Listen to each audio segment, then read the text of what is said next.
नमस्कार दोस्तों, मेरा नाम श्रीनिवास एडवोकेट है। इससे पहले कई वीडियोस अपलोड करा मैं आपको, और मैं आपसे गुजारिश करता हूं कि मेरे वीडियोस को सब्सक्राइब कीजिए, लाइक कीजिए और शेयर कीजिए।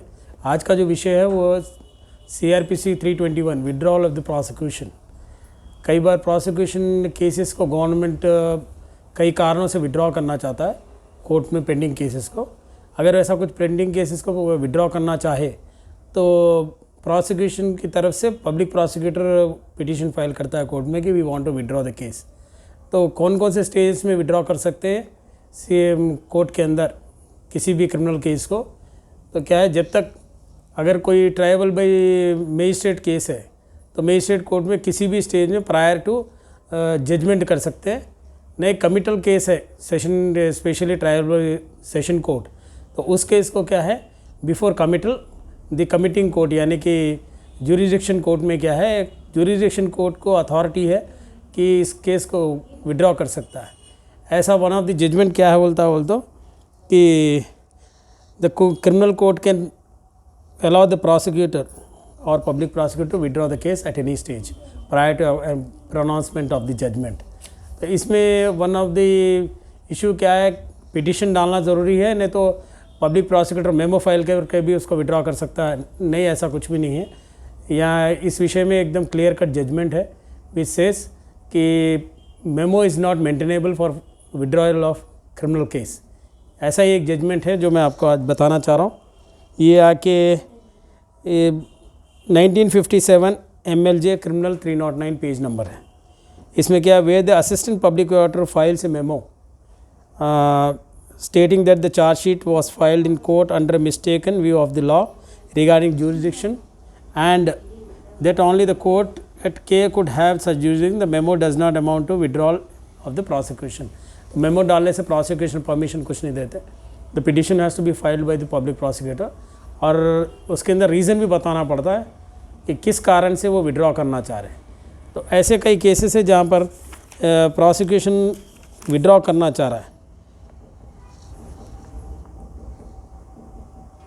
A cursory glance at section 321 will satisfy anyone that consent can be given for the withdrawal from prosecution of a case, not only when the charge is not framed, but even after the charge is framed at any stage time before the judgment.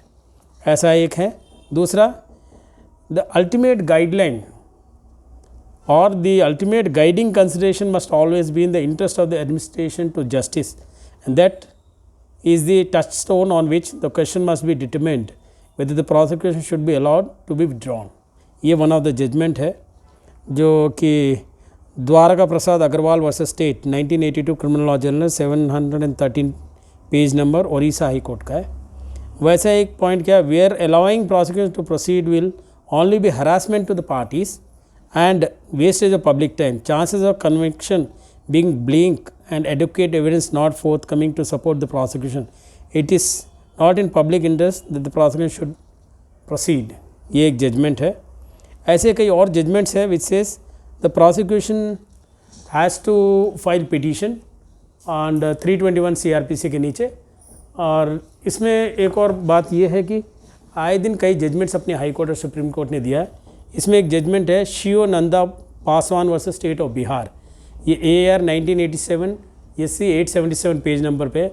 Withdrawal इस case में क्या है बोलते हैं, local standing किसको है to withdraw, whether public prosecutor on behalf of government, और इसको अगर कोई पब्लिक भी इसको चैलेंज कर सकते हैं क्या, ऐसा कोई विड्रॉल को, जब गवर्नमेंट या public prosecutor want to withdraw case तो कोई प्राइवेट पार्टी आके फाइल करके पिटिशन को चैलेंज कर सकता है क्या?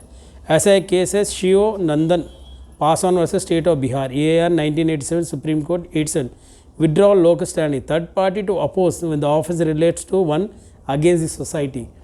अगर विड्रॉल पिटिशन अगर प्रोसिक्यूशन डाला पब्लिक प्रोसिक्यूशन तो थर्ड पार्टी आके उसको अपोज कर सकता है when it is relates to against the society. और एक और जजमेंट है जो कि state SHO Vedulapalli versus Nageshwar Rao 1985 criminal law journal 1166 page number. इसमें magistrate permitting withdrawal on 3 grounds. The charges were not grave, the cases were pending for long time, these are separated cases and in the case other accused persons have been acquitted. ये 3 clause के नीचे court can allow the prosecution to withdraw the cases. ऐसे एक और है कब case को withdraw कर सकते हैं. अगर सेशन कोर्ट का ट्रायबल केस है and the public prosecutor want to withdraw the case, तो सेशन के सामने ही फाइल करना ज़रूरी है, या तो ज्यूरिडिक्शन कोर्ट जहाँ पर ये कमिटल के प्रोसीडिंग के लिए पेंडिंग है वहाँ फाइल कर सकते हैं. तो ये एक जजमेंट है Rajendra Jain versus state, AR 1980 supreme court 1510 page number. Offence exclusive triable by court और session a committing magistrate can allow withdrawal. So जो जजमेंट्स में अभी आपको बताया, ये जजमेंट्स क्या कहते हैं कि कमिटल स्टेज के टाइम पे भी विड्रॉल पिटीशन डाल सकते हैं, और अगर गवर्नमेंट विड्रॉल पिटीशन डाल रहा है सोसाइटी कंसर्न इशू में, बड़े इशू में, तो प्राइवेट पार्टी कैन फाइल ए लोक standing petition saying that I have objection towards that withdrawal. और एक और बात क्या है, कौन से हालात में, किस कंडीशन में the public prosecutor can file petition on behalf of government, but the magistrate has to go into the facts and merely basing on a memo और anything the petition can not be filed. So धन्यवाद दोस्तों, please subscribe कीजिए. धन्यवाद.